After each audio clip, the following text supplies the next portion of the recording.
Hi, everybody. I have some exciting news, but I need your help. I was nominated for a Webby Award, which, for those of you who have been listening to this podcast for more than 2 years, might remember I was nominated for 2 years ago and tried desperately to win the People's Choice Award then, which I didn't. But at that time, I was like going to the guy at Joe and the Juice behind the counter asking him to vote for me and anyone I could. So now I'm coming to all of you to ask you to please vote for Moms Don't Have Time to Read Books to win the People's Choice Webby Award for Best Live Podcast. If you go to vote.webbyawards.com, again, that's vote.webby, W-E-B-B-Y, webbyawards.com, and then go to the little magnifying glass search thing on the upper right. All you have to type in is search my name or entry and just type in moms and it will come up. And then you can click on the best live podcast recording nominee and vote for me. Also, by the way, I won honoree for Best Influencer, which is crazy. Anyway, thank you for voting. I really, really would appreciate it. I would love to win the People's Voice Award, especially after trying so hard and failing 2 years ago.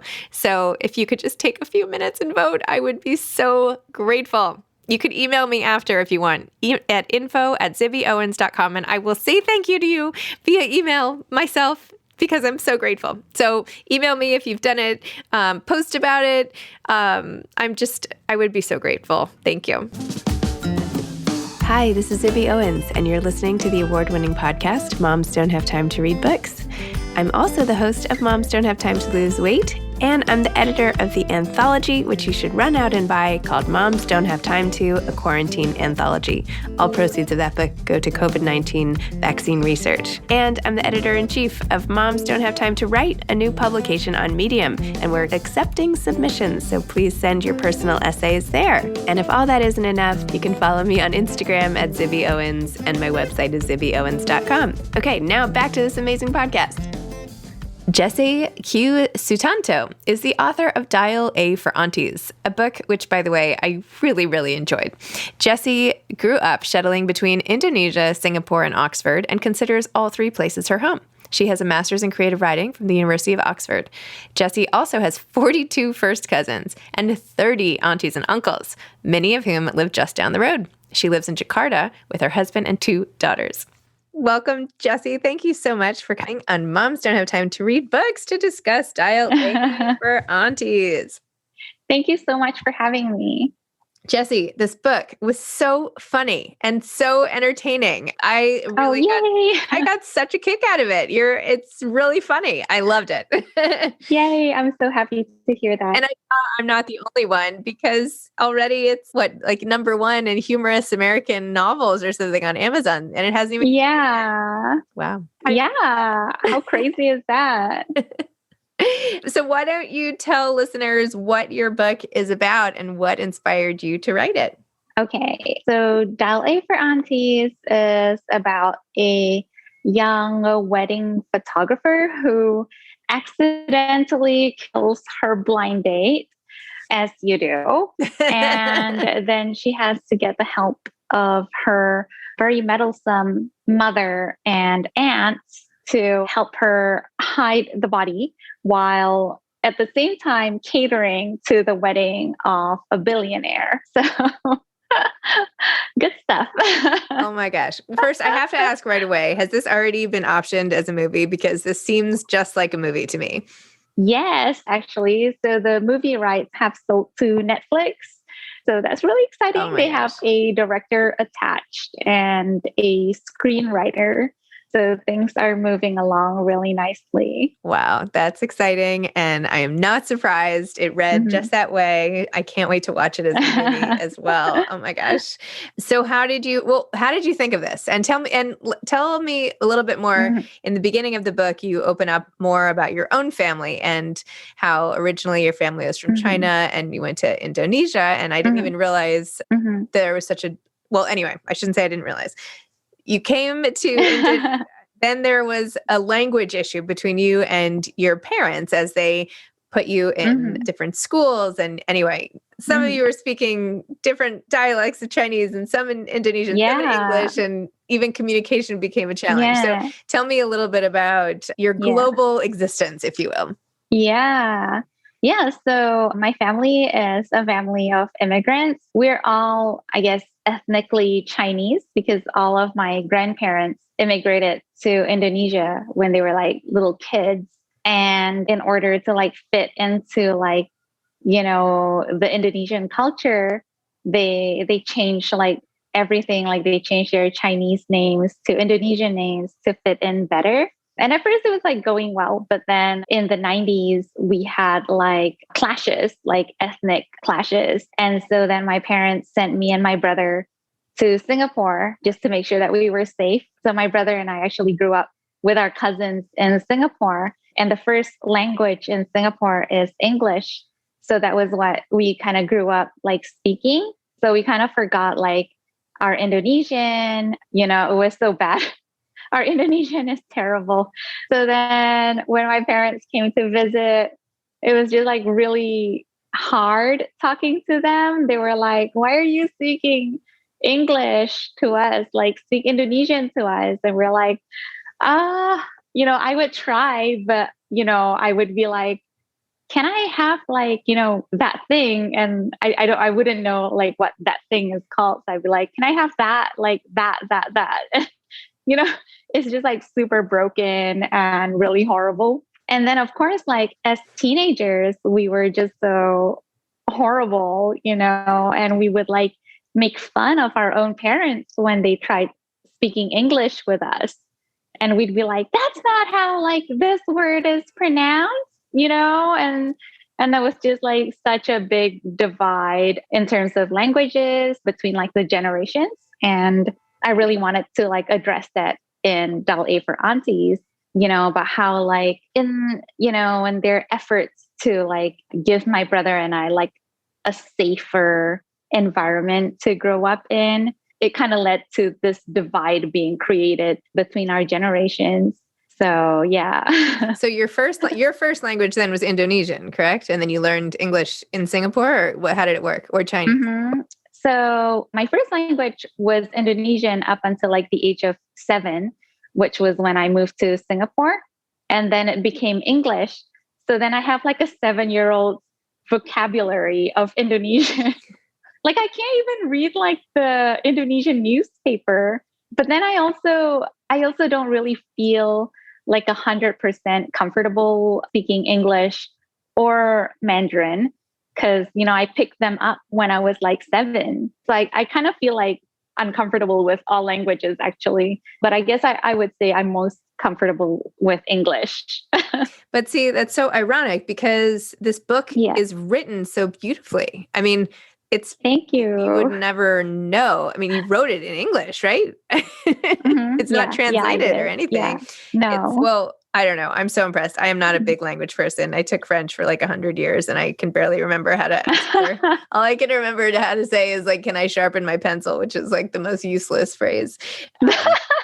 There aren't even, people don't even use pencils, do they? I don't know. Anyway, so I'm always so impressed with people who have a command of different languages, and that you have this sort of trifecta of them, this linguistic trifecta, and yet you've written this beautiful book, which is so funny. So bravo, I guess you get even more props. Hey, thank you.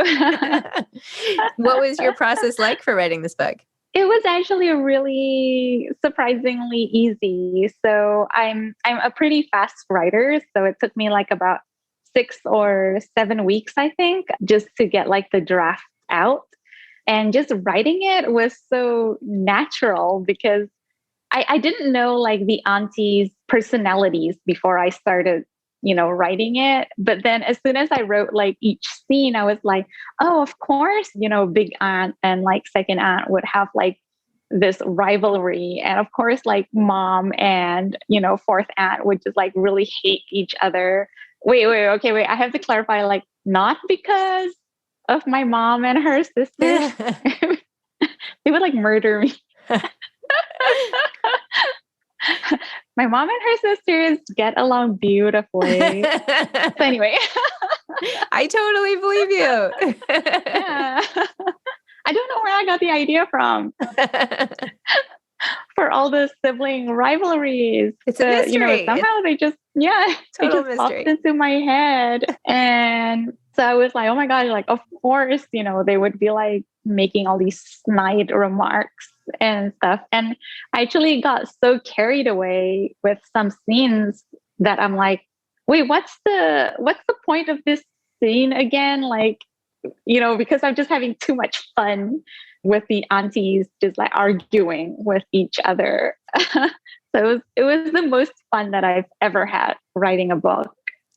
Well, you can tell because you can just tell it's really fun to read also. And this isn't your first book. So how did you have another book come out like 2 months ago? Oh my gosh. Yeah. So this is actually, I think, my ninth book. And yeah, so I've had a lot of failures along the way. And actually, The Obsession, which came out 2 months ago, was my fifth book. So that sold in 2019. Yeah, okay. So it sold in 2019. And then in early 2020, I sold my children's book. And it was so funny because I told my agent, like, as soon as it sold, I told my agent, like, oh, forget about it. Like, I just wrote this book, this adult book, and I need you to read that now. Like, please just, drop everything else and just like read this one because I think it's something special. And so she read it and she was like, oh my God, like we have to go out with it now. And we went out to publishers with it right as New York went into lockdown. And then I guess everyone was like quarantined at home. And so everything happened so fast. And then they were like, oh, we want to publish this, in April of 2021. And we were just so shocked by like how fast everything happened.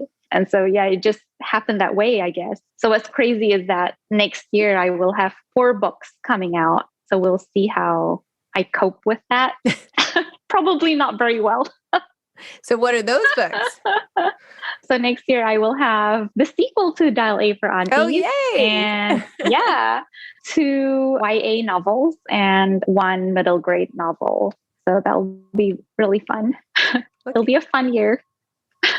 So how do you just crank these out? Where do you like to write? Do you outline first? Like what's your process? How are you so efficient? Yeah, so I like to say that I'm powered by caffeine and Asian guilt, which is, I know it sounds silly, but like it's so true because literally like about 2 to like 3 months after I sell a book, my parents will be like, so when are you going to sell the next book? And I'm like, okay, the pressure's on. So I do write really fast. I've learned to write really fast ever since I had kids. So I know that like I just have this, 1 to 1.5 hours in the morning before they wake up to write. So then I just get up and I'm like, write really quickly. And then they get up and that is it. Like my day is done. So ironically, this has kind of pushed me to learn to write really fast. And I do outline. So I find that the more I outline, the more efficiently I can write.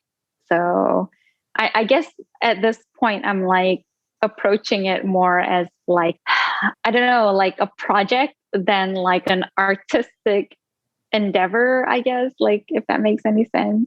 It totally makes sense. Yeah. Yeah. It's like something you have to get done. It's on your to-do. Like you give a busy mom something to do and you just do it. Yeah. Yeah. Right. Like I feel like the old me, like pre-kids, I had so much time and I wasted it all. Yeah. I know the feeling very well. I wrote so much slower. Yeah. And I don't know like what I spent my time doing. I look back at like past me and I'm like, what were you doing with like all that free time? So funny. Somehow though, when there's too much time, it's impossible to be effective. Like you need sometimes you just need that. Or a certain personality type, I think, needs the pressure of like finite periods of time to get things done or else, when I have the whole weekend, I get so much less done than when I have 3 hours on a Wednesday morning. Yeah. So. Yes, exactly. Yeah. Okay. You totally understand because you're running, this incredibly successful podcast, Thanks. which I don't know how you do it because it requires so much like organizational skills. Luckily, I have organizational skills. So, That's good. yeah. But really, I do it because I love it. I mean, how fun. Like, I also do things at the same time. I mean, I have to say, I read like a lot of your book. My gym finally opened up in my building. So I could read on the elliptical machine and I could read before bed and I could read, Yay. so I feel like, and this Yeah. book goes, so, books go, there's some that take me weeks and weeks and some that I can like power through because they're so like consumable. So I don't know. I think it's just how you use your time and trying to, well, I mean, you know what it's like, right? Yeah, exactly. That's so funny that you say you read on the elliptical because I read on the treadmill. That's my reading time. Awesome. With an actual book or with an ebook, or how do you do it? With my ebook. With your ebook, like holding it up or putting it on the thing. Oh no, I have like a little stand on the treadmill. So I'm like jogging really slowly and then I'm reading. I feel like it's a better workout if I don't use the arm things because then I have to use my core to not fall off the machine. Oh, that's such a good idea. It's probably a terrible idea. I should not be recommending this, but it's true. No, I kind of like have to twist a little bit as I am reading. Yeah. It obviously isn't working. So no, I mean, you look great from what I can see, like shoulders up. Yeah, shoulders up. That's how I'm going to live the rest of my life. After this pandemic is over, I'm just going to like get some sort of giant box and like put it right here. And anyway. Oh my gosh, I hear you. Oh my gosh, too funny. Well, having written 9 books and having so much on the horizon, which is super exciting, what advice would you have for aspiring authors? Gosh, I have like so much and it's so difficult to narrow it down, So my number one advice would be like to aim low because I feel like a lot of writers have really high standards and they're like, oh, I have to aim for perfection, and then that kind of makes us procrastinate even more. But as soon as I started thinking like, okay, my first draft can be terrible and I can just edit it later. That was when the words kind of started flowing for me. So, lower your standards. It's going to be okay. You can fix it later on. That would be my number one advice. And my number two advice would be to make as many author friends as you can because they're just the best. They're like the only people that understand, what the journey is like. Because my family and friends, they, I love them and, we love each other, but they just don't really understand like what it's like to be, querying agents or being on submission to publishers, all the ups and downs. But, writer friends, they are your people. And they are the ones you want to like whine to so you don't annoy your family. Who are some of your writer friends and how did you make them? Yeah, so it's funny that you should ask that because one of them is Lori Flynn, author of The Girls Are All So Nice Here, which I think she came on your podcast not long ago. I got to know her. Wait, I don't really remember. I think I just like messaged her asking if I could have an ARC of her book because it sounded interesting. And then as I read it, I kept messaging her and I was like, oh my God, I'm at this part. Like, I can't believe this happened and blah, blah, blah. And she didn't block me. So then I was like, yeah, you're my best friend now. But no, like we get along really well because we both have little kids. Does she know that you're her friend? I know, right? Does she even know? Has she ever responded to you? Let's just be totally open here. She might suspect it. No, okay. we actually talk every day. I was starting to get a little worried. Not being blocked by someone does not make you friends. Luckily she was like really, really responsive and we started chatting every day about, how, we like I whine to her every day about how hard it is to have like, to look after the kids and then like tackle edits or deadlines and things like that. So it's been so nice having someone who is like as driven, because like I think most writers aim for like one book a year, which I think is like really amazing already. But then Lori and I are just really intense and hardcore. And so we're like, 2 books a year. Yeah. Without really understanding what the ramifications of that are, which is that, we don't have time for anything else. So it's just like writing and then kids and then writing and kids. So it's really, really nice to have her to share this journey with. Awesome.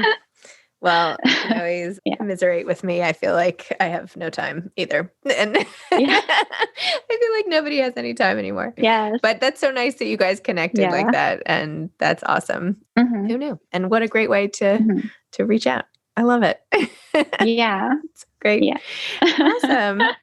Well, wait, by the way, where are you in the world? Are you in the United States or where are you? No, I'm in Indonesia. So it's actually 10:25 p.m. here. Wow. Yeah. Okay. It's wild. Okay. I just couldn't tell. Sorry, that question sounded totally random, but I was wondering if you were like around the corner or very far away. And there you are. So excellent. All right. Well, Jessie, thank you so much for this totally entertaining read, which I completely enjoyed, and for an equally enjoyable little chat this morning. So thank you. Yeah. Thank you so much for having me. I really love your podcast. Thank you. And I just love that it's like so, mom geared. Thank you. Like I just relate to it so hard, which is so important, like during, this time where we're all kind of locked away in isolation. So it's actually been a bit of a lifesaver. Oh, thank you. That's awesome. Well, I appreciate that and delighted to have you on. Yeah. Okay. All right. Well, have a great day, Jessie. Yeah, you too, Zibby. Thank you so much. Okay. Bye. My pleasure. Bye-bye. Thanks for listening to this episode of Moms Don't Have Time to Read Books. Don't forget to follow me on Instagram at Zibby Owens and at Moms Don't Have Time to Read Books. Also sign up for my newsletter at zibbyowens.com and sign up for my virtual book club and meet lots of authors on Zoom every other week. Thanks so much to Steve and Ryan at Texture Sound for the sound editing. And thank you to Morning Moon Productions for providing this fantastic intro and outro music.